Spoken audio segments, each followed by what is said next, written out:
રાજસ્થાનમાં વિહાર કરતા જૈન સાધુના અકસ્માતમાં મોતની ઘટનાથી રાજ્યભરમાં ઘેરા પડઘા પડ્યા છે। હંમેશા શાંત રહેતો જૈન સમાજ આંદોલનના માર્ગે ચડ્યો છે, ત્યારે અમદાવાદમાં પણ જૈન સમાજે આક્રોશ રેલી યોજી હતી। જૈન સમાજનો આક્ષેપ છે કે છેલ્લા ઘણા વર્ષોથી અકસ્માતમાં જૈન સાધુઓના મોત થઈ રહ્યા છે। તે અકસ્માત નહીં પણ હત્યા છે।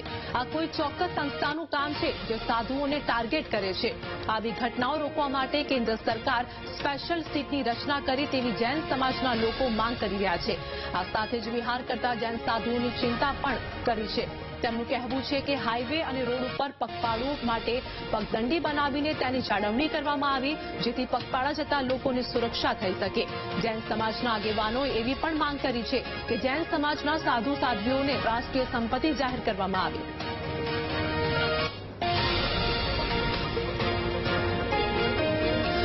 તો અમદાવાદની વાત કરીએ કે એક તરફ રેલી યોજાઈ, જેમાં લોકોમાં આક્રોશ પણ જોવા મળ્યો। પોસ્ટરો સાથે લોકો નીકળ્યા હતા અને સુરતમાં પણ વાત કરીએ કે સુરતમાં પણ રોષ જોવા મળી રહ્યો છે।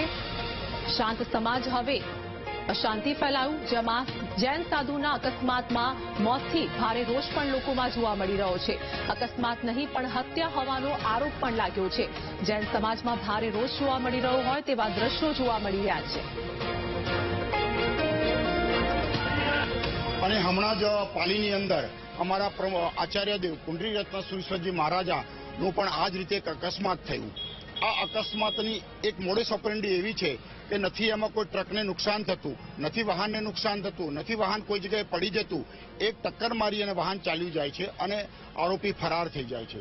આને અમે અમારી એક નિર્મમ હત્યાઓ ગણીએ છીએ અને એટલા માટે કરીને હમણાં જ અભિનંદન મહારાજ સાહેબ છે, ગઈકાલે પરમ દિવસે સાધ્વીજી ભગવાન છે, આમ અમારી આ એક સુનિયોજિત મર્ડર જેને કહી શકાય તે રીતે આ એક કાર્ય થઈ રહ્યું છે।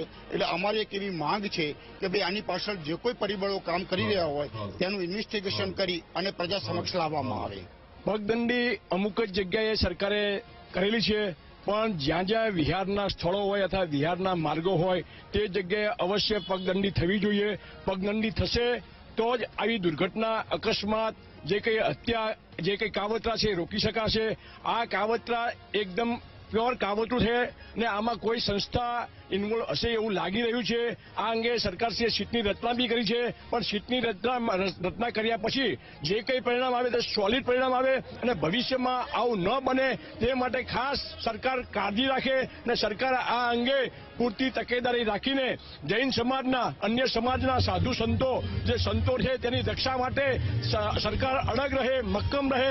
અમારા જે મહાત્મા છે, જે સંત છે, એ સવારમાં વિહાર કરતા હોય છે અને ટ્રક ડ્રાઈવરો બેફામ ચલાવીને એમને એક્સિડન્ટ કરી દેતા હોય છે।